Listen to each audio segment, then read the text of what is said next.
জয় বাবা নৃসিংহদেবের জয়। আজ হলো নৃসিংহদেবের জন্মতিথি। তাহলে চলুন শুনি নৃসিংহদেব কে ছিলেন। নৃসিংহদেব ছিলেন ভগবান বিষ্ণুর চতুর্থ অবতার। ভক্ত প্রহ্লাদকে অত্যাচারিত রাজা হিরণ্যকশিপুর থেকে রক্ষা করার জন্য নৃসিংহদেবের আবির্ভাব হন।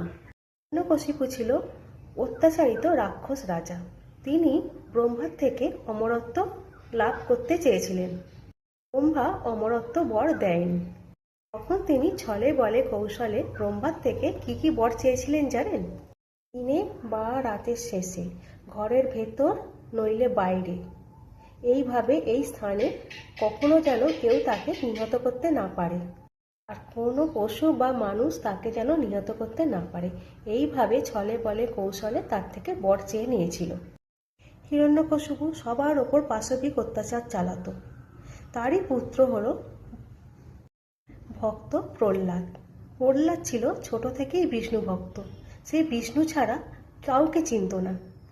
তার মুখে সবসময় ভগবান বিষ্ণুর নাম উচ্চারিত হতো। আর হিরণ্যকশিপু এটাই সহ্য করতে পারত না। তাই শুরু হলো তার ওপর অকথ্য অত্যাচার। নিজের পুত্রকেও সে ছাড়ত না। যখন হিরণ্যকশিপু প্রহ্লাদকে অত্যাচার করতো, সে অত্যাচার মুখ বুজে সহ্য করত এবং সে বলতো ভগবান বিষ্ণু সব দেখতে পাচ্ছে, ভগবান বিষ্ণু সব জায়গায় বিরাজমান। হিরণ্যকশিপু একটা স্তম্ভকে দেখিয়ে বলেছিল, তোমার বিষ্ণু যদি সব জায়গায় বিরাজমান থাকে তাহলে এখান থেকে এক্ষুনি বের করে দেখাও। ভক্ত প্রহ্লাদের ডাকে সাড়া দিয়ে তখন ভগবান বিষ্ণু নৃসিংহদেবের রূপ নিয়ে সঙ্গে সঙ্গে ওই স্তম্ভ ছেদ করে তিনি আবির্ভূত হন আজকের দিনেই। তার কেমন রূপ ছিল জানো ভগবান বিষ্ণু? তাহলে শোনো। তার দেহটা ছিল মানুষের মতন আর মুখটা ছিল সিংহের মতন। তাহলে তিনি মানুষও না আবার পশুও না। তিনি কখন আবির্ভূত হয়েছিলেন? গোধূলি বেলায়। তো দিনও না আর রাতও না।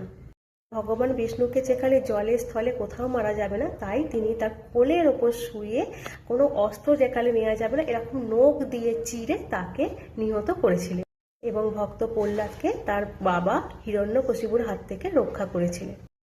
আর আমার এই গল্পটা যদি তোমাদের ভালো লাগে তো আমার এই চ্যানেলটাকে প্লিজ সাবস্ক্রাইব করে দিও। ধন্যবাদ।